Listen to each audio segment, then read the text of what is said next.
Bismillahirrahmanirrahim. Assalamu alaikum guides. Today we are going to learn exercise number 1.2 and now open your book at page number 9. And the question number 5 is find the transpose of each of the following matrices. हमने क्या करना है, हमें ये matrices different दिए हुए हैं, इनका हमने क्या फाइंड करना है, ट्रांसपोज करना है। अब इससे पहले हमें ये पता होना चाहिए कि ट्रांसपोज हम कैसे फाइंड करेंगे। इसके लिए मैं आपको थोड़ा इसकी डेफिनेशन के थ्रू क्लियर कर देती हूँ आपको। Transpose of the transpose of a matrix, a matrix obtained by changing the rows into columns or columns into rows of a matrix is called transpose of that matrix. यानी इसमें यह है कि अगर हम कॉलम्स को रो में या रोज को कॉलम्स में चेंज कर देते हैं तो वो हमारे पास ट्रांसपोज फाइंड हो जाएगा। If A is a matrix then its transpose is denoted by A, ऊपर स्मॉल लेटर में हम टी लिख देंगे। यानी से ए हम ये ट्रांसपोज को डिनोट किससे करती हैं, स्मॉल लेटर में टी से हम इसको डिनोट करते हैं। चलें जी, अब हम इसको फाइंड कर लेते हैं कि हम इनके हमारे पास ये क्वेश्चन नंबर 5 है, गिवन है हमें कि हमने find the transpose of each of the following matrices. हमारे पास ये मैट्रिक्स ए है, मैट्रिक्स ए हमारे पास क्या है, ये है हमारे पास ए इज इक्वल टू 0 1 -2।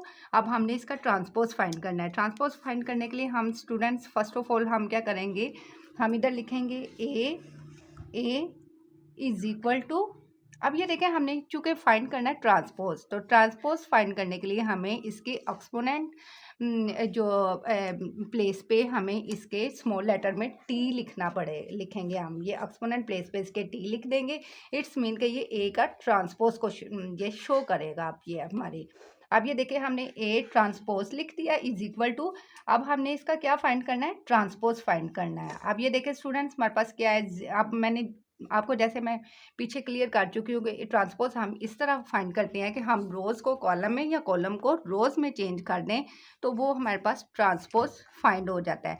अब ये देखिए ये हमारे पास ए मैट्रिक्स जो है वो कॉलम की फॉर्म में है, तो अब हम क्या करेंगे, इस कॉलम को हम क्या करेंगे, रो में चेंज कर देंगे। यानी पहले हम 0 ले लेंगे, 0, उसके बाद 1, फिर आपके पास आ गया -2, यानी ये हमारे पास आ गया A transpose. It is clear student.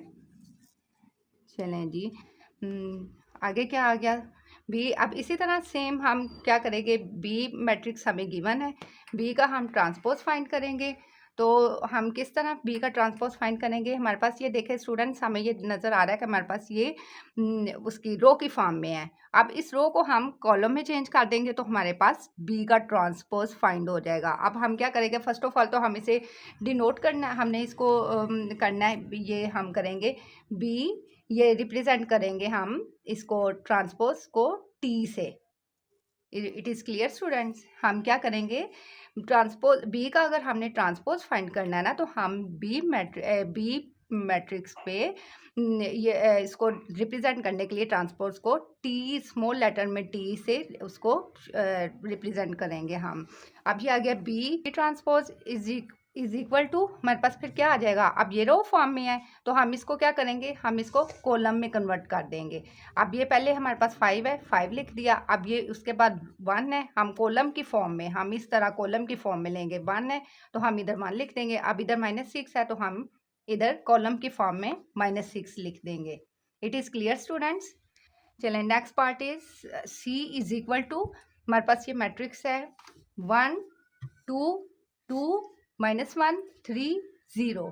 चलें जी, अब हमने ट्रांसपोज फाइंड करना है, तो हम फिर पहले सी ट्रांसपोज ये लिख देंगे इज इक्वल टू, हमारे पास क्या मैट्रिक्स है ये, अब ये मैट्रिक्स हमारे पास गिवन है ना। अब हमने ट्रांसपोज क्या फाइंड करना है स्टूडेंट्स, हम बेशक हम रोज को कॉलम में चेंज कर दें या कॉलम्स को रो में चेंज कर दें, हमारे पास आंसर सेम ही आएगा। इसमें घबराने वाली बात नहीं कि हम पता नहीं से रो को चेंज करेंगे तो कोई और आंसर आए या कॉलम को चेंज करेंगे तो कोई और आंसर आ जाए। नहीं, आप बेशक रो से कर दें, रो को कॉलम में चेंज कर दें या कॉलम को रो में चेंज कर दें, आंसर आपका सेम ही आएगा। और ये देखिए अब हमारे पास सी मैट्रिक्स क्या है, ये हमारे पास गिवन है। अब हम इसको क्या करेंगे, इसकी रोज को कॉलम में चेंज कर दें हम। ये तो हमारे पास क्या आ गया इधर, ये रो फर्स्ट रो ये है हमारे पास आ गया ये 1, और ये हमने रो को कॉलम में कन्वर्ट करना है ना, 1 आ गया, फिर नीचे 2 आ गया। अब ये रो है सेकंड रो, इसको हमने कॉलम में कन्वर्ट करना है। हमारे पास क्या है, 2 और -1 है। पहले हम ऊपर 2 लिख देंगे, फिर हमारे पास नीचे आ जाएगा -1। अब थर्ड रो देखें, हमारे पास ये है 3 और 0, तो हम क्या करेंगे, हमारे पास 3, पहले हम इसके 3 और 0 ये हमारे पास ये रो है, इस रो को भी हम कॉलम में चेंज कर देंगे। तो हमारे पास क्या आ जाएगा, ऊपर आ जाएगा 3 और नीचे 0 आ गया। अब ये देखें हमने इसको कॉलम की फॉर्म में, हम इसको रो की फॉर्म में लिए हैं। आगे देखिए इसी तरह सेम हम क्या करेंगे, डी का ट्रांसपोज फाइंड करेंगे। तो डी ट्रांसपोज हम किस तरह फाइंड कर सकते हैं, डी ट्रांसपोज इसके एक्सपोनेंट प्लेस पे हम टी लिख देंगे, इज इक्वल टू हमारे पास आ जाएगा। अब ये देखिए ये भी रो को हम क्या करेंगे, कॉलम में ले आएंगे, हम इस रो को भी कॉलम में ले आएंगे। ये हमारे पास पहला डिजिट क्या है, हमारे पास ये 2 है, हम पहले 2 लिख देंगे। अब ये 3 है, 3 को हम क्या करेंगे, कॉलम में हमने लेके आना है, इसलिए हम क्या करेंगे 2 के नीचे लिख देंगे हम इधर 3। अब ये देखिए ये रो हमारी कॉलम में चेंज हो गई। इज इट क्लियर स्टूडेंट्स, ये हमारी जो रो है ये कॉलम में चेंज हो गई है। अब सेकंड हमारे पास रो ये है 0 और 5, अब इसको भी हमने कॉलम में चेंज करना है। तो हम क्या करेंगे, ये हमारे पास 0 ऊपर आ गया और 5 नीचे आ गया, ये हमारे पास आ गया डी ट्रांसपोज, ये हमारे पास डी ट्रांसपोज आ गया। आगे देखें हमारे पास क्या है, ई मैट्रिक्स गिवन है हमारे पास। तो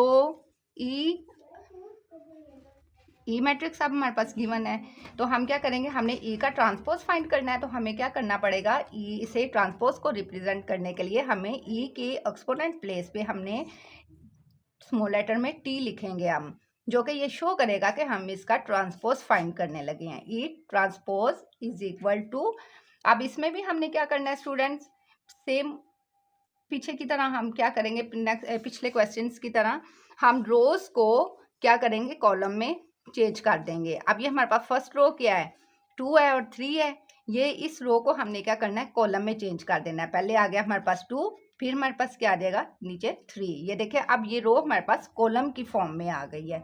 अब इसी तरह हम सेकंड रो को, ये जो हमारे पास सेकंड रो है उसको हम कॉलम की फॉर्म में चेंज कर देंगे। हमारे पास क्या है, सेकंड रो -4 है, ये आ गया हमारे पास -4। आगे हमारे पास क्या आ गया, ये नीचे -4 और 5 इसके नीचे आ गया। अब ये देखिए ये रो भी हमारे पास कॉलम की फॉर्म में आ गई है।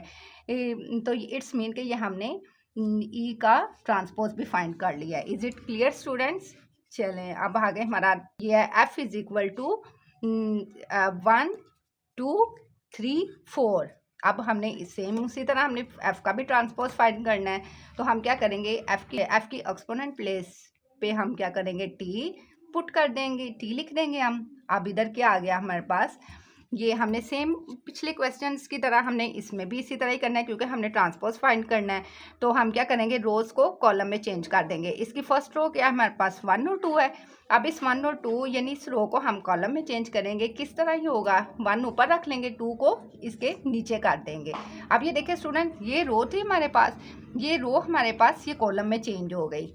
इज इट क्लियर स्टूडेंट्स, चलें अब हमारे पास नेक्स्ट हमारे पास ये रो है सेकंड रो हमारे पास ये आ गई। अब इस रो को भी हमने कॉलम में चेंज करना है। तो हमारे पास क्या आ जाएगा, ऊपर आ जाएगा, चेंज करेंगे तो हमारे पास आ जाएगा, वो पहले हमारे पास क्या है 3 है, तो हम 3 लिख देंगे। उसके बाद हमारे पास क्या है 4 है, तो 4 को उसके नीचे लिख देंगे। अब ये देखें स्टूडेंट्स, ये रो जो है ये रो हमारे पास कॉलम की फॉर्म में आ गई है। इट्स मीन के ये इसका एफ का ट्रांसपोज है। इज इट क्लियर स्टूडेंट्स, चलें जी, I hope you understood student, and see you in the next lecture. Till then, take care.